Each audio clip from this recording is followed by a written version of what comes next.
All right, let's just jump right into it. Today, we are talking about what might be the single most terrifying superhero in all of Marvel. And no, I'm not talking about Thanos. I'm not even talking about Galactus.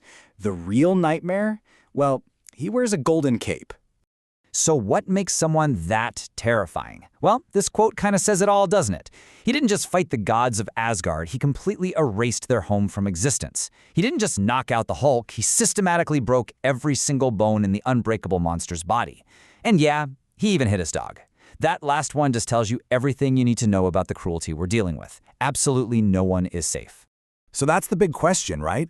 How does that even happen?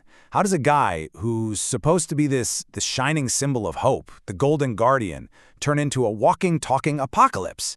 Well, that's exactly the story we're going to get into. All right, Section 1, the Forgotten Golden Guardian. You know, a hero before all others. See, to really get the monster, you have to understand the man. And before all the darkness, Robert Reynolds wasn't just a hero. He was basically the original blueprint. So where did he get all this power? Well, it came from a super soldier serum. But no, not the one you're thinking of.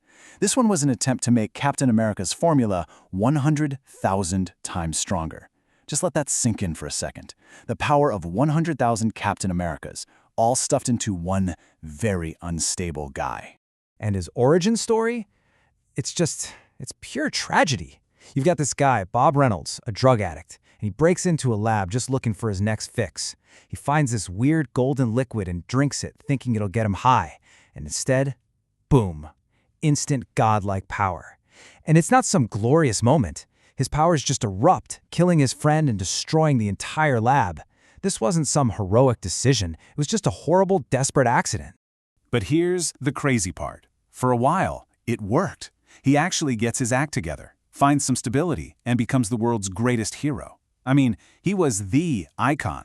Reed Richards, Peter Parker, these guys looked up to him before they even got their powers. He had it all. The cool watchtower, an adoring public, the perfect hero life. He was literally everything you'd want a hero to be.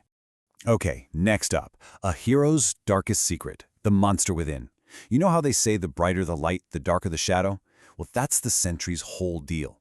His arch-nemesis wasn't just some regular bad guy. It was a secret so big, so terrifying, it could literally shatter reality.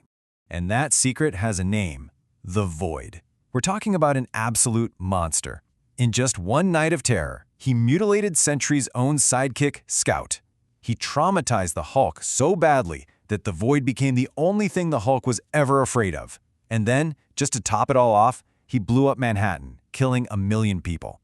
This is just pure, unfiltered evil. So this is really the core of it, right? The two sides of Robert Reynolds. On one hand, you have the Sentry, the Golden Guardian, a symbol of hope. And on the other, you have the Void, pure chaos, a manifestation of fear that loves to kill. It's hope versus horror, good versus evil, all wrapped up in one guy. Because here's the big, horrifying reveal the heroes eventually figured out. The Sentry and the Void, they aren't two separate beings. The Void is Robert Reynolds. It's the physical manifestation of all of his insecurities, his fears, his depression, and worst of all, a part of him that has an uncontrollable love of killing. The ultimate hero and his greatest enemy are literally the same person.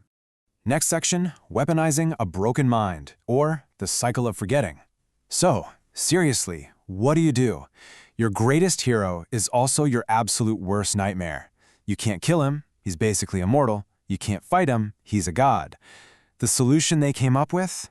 Well, it was as desperate as it gets. They decided to make everyone forget. With some help from Reed Richards and Dr. Strange, they wiped the Sentry's very existence from the memory of every single person on the planet. And that included Robert Reynolds himself. The thinking was pretty simple, right? If Bob doesn't remember he's the Sentry, then the Void can't come out to play. Of course, a plan like that just turned him into the perfect weapon. I mean, a god with a broken, suggestible mind? He's a manipulator's dream. You had villains like Mastermind, who brainwashed him into thinking the Void was some kind of devil he created. At one point, Reynolds himself just turns off the memory-blocking machine, bringing the whole nightmare back. And then, of course, the big one.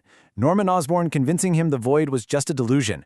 Also, he could use the Sentry as his own personal, controllable god of destruction. Okay, now we get to it. When a god cuts loose, absolute power. So, what happens when this incredible power isn't being held back anymore?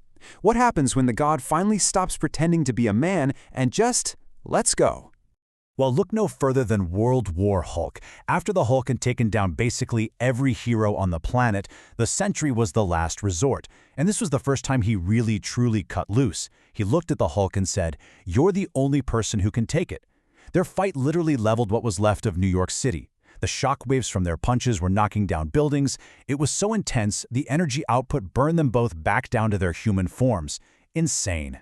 And then there was the siege of Asgard. Ares, the actual, literal Greek god of war, steps up to challenge him. The Sentry doesn't even break a sweat. He just reaches out and tears Ares in half. Right there, in front of everyone, just rips him in two. It was this absolutely horrifying and honestly effortless display of power. And believe it or not, that was just the warm-up. Osborn's manipulation was finally complete, and he gave his ultimate order. He unleashes the Void and tells it to destroy Asgard, and it does.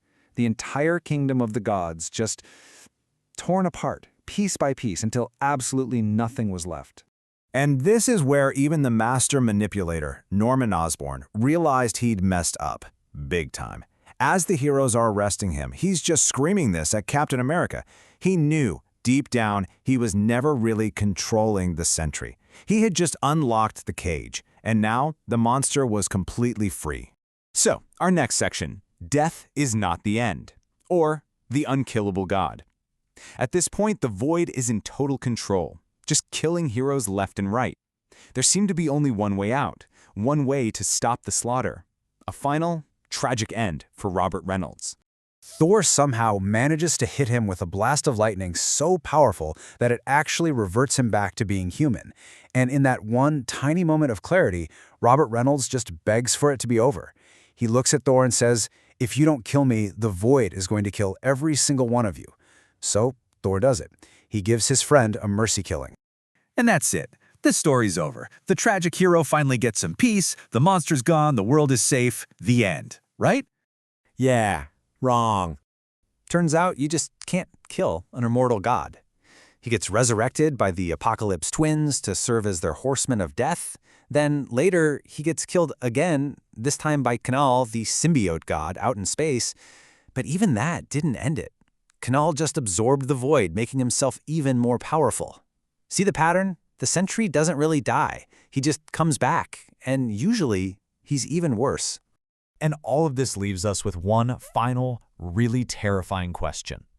If the Sentry is a god who can't die, who can literally warp reality, and the Void is a fundamental part of who he is, can he ever actually be stopped? Or is he just this ticking time bomb that the entire Marvel Universe has to live with, just hoping he never, ever goes off again?